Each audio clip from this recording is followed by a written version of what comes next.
Hey there YouTube, Mrlubufu here with the fourth week of PTQ prize packs, the series where I go ahead, take the packs I've currently won from a PTQ, I've opened up a good number already, and go through a draft and the sealed implications of those three packs. So you guys get to see the way I would think through a draft. And of course, there's only so much you can talk about. I mean, being able to read signals is incredibly crucial in this format. But being able to know, which cards are good, which cards are not, and especially look at, this is half a sealed pool.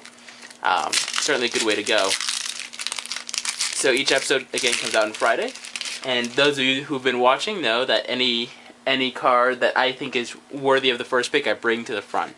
If you have a Steeple Rock, always solid card, Mending Touch, Uncovered Clues, a pair of Clue Stones, Fatal Fumes, Murmuring Phantasm, another Key Rune, May Sentinel, Pilfered Flans. Our first uncommon is incredibly powerful in Ascended Lawmage. Our second is also good in Mavi Obsidian and a turn burn. Skylasher, not so much.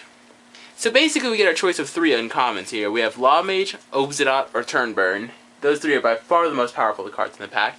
I very much would lean toward Ascended Lawmage. A 3/2 flyer hexproof in this format is really hard to deal with in a lot of ways. But it's basically between that and turn burn for me personally, just because turn burn's removal as well. So it's between those two. Skylasher, is a solid card. The other cards that are, Obsidian's quite solid. Steeple Rock's playable. Fatal Fumes is quasi-removal. Pilfered Plans is playable in the Dimir deck. But I'd probably take the Ascended Lawmage and see where I go from there, personally. Even though I am a huge fan of turn burn, mind you. It's really hard to deal with a 3/2 flyer. Now into the Gatecrash pack. Frilled Oculus. Also, if we take Ascended Lawmage, there's no other good Azorius cards in the set, or in the pack, until you get the Steeple Rock. The turn burn is fine as well, so might be cutting the signal a little bit. We have a Frilled Oculus, a Shadow Slice, Wojek Halberdiers. Halberdiers is probably fine. Mortis Trader, Corpse Blockade, Armored Transport, Syndicate Enforcer, Burst of Strength, Basilica Guards, Spell Rupture. First uncommon, if we're in Boros colors and we're pretty solidly, Boros Charm is quite powerful. Same with Thrall Parasite. Bane Alley Broker is unfortunately too slow for the format. And we have an Unexpected Result, which is a pretty not good rare for limited at least. So this would come down to a lot more what sort of deck we've drafted already. Like if we followed the Azorius plan, or at least the Ascended Lawmage, and we don't have any other splashes, maybe the Boros Charm or the Wojek Halberdiers, depending on where our deck is headed. Otherwise, if we go Esper, which is a common one to go with blue-white, the Thrall Parasite is solid. The Basilica Guards is also fine, but I prefer the Thrall Parasite to it. Bane Alley Broker, also, it's pretty slow, but it's decent. Same with Syndicate Enforcer. And if we're strict blue-white, there's not really much in the pack, it probably would be the Basilica Guards over the Spell Rupture.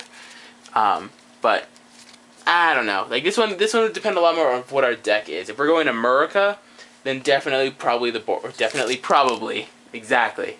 Charm. Anyway, let's get on to our Return to Ravnica pack. Oh look, we might have a foil, except we don't. So we have an Inspiration, Transcaracal. We have a Grizzly Salvage, a Transguild Promenade, which I'm only bringing to the front because the first three cards have been weak. Cremate, Batterhorn, Inaction, Junction, Drudge Beetle, Rakdos Guildgate.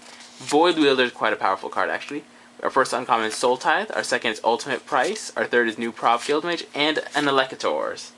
So this comes down to, again, the sort of deck that we have. If we are more focused on blue-white, probably the Void Wielder or the New Prov Guildmage are the picks.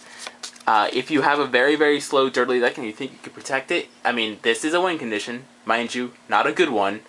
I think that Void Wielder, New Prov Guildmage, and Ultimate Price are all three better than Electors. Ultimate Price, of course, you have to be in black, so this is assuming that you might have gone Esper instead of America. If you went America, it's probably the Void Wielder, but it's very close. I have a giant love of New Prov Guildmage. It's won me plenty of games. Transguild Promenade's also quite solid, and Action Junction's also playable. So, plenty of blue cards in the pack. Maybe we table an Inspiration. Probably not the Soul, or we probably would table a Soul Tithe, but I don't want to. It's actually, not as bad as you would think in that sort of thing. In a sort of sealed perspective, we've got plenty of pretty good blue-white cards. And maybe Esper would be the sort of approach. I would definitely play Electors in Sealed, just because it's a much slower format. Again, if we go America, it helps us play it with our Turnburn 2 and this Wojek Halberdiers. So maybe that's the approach we want to take instead of Esper, just because our red right now seems a lot better. Probably wouldn't play this, but you never know. If we're trying to win from the Electors plan, maybe Phantasm's decent. All sorts of interesting stuff. I think I'd probably go America with this, just because Turnburn's, I think, enough more powerful than Ultimate Price, and Boros Charm is just enough better than like Thrall Parasite or Fatal Fumes that I'd probably lean towards that.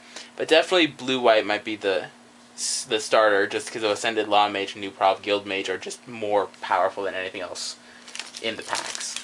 Anyway, thank you guys all for watching. Rate, comment, subscribe, and check out the next episode next Friday.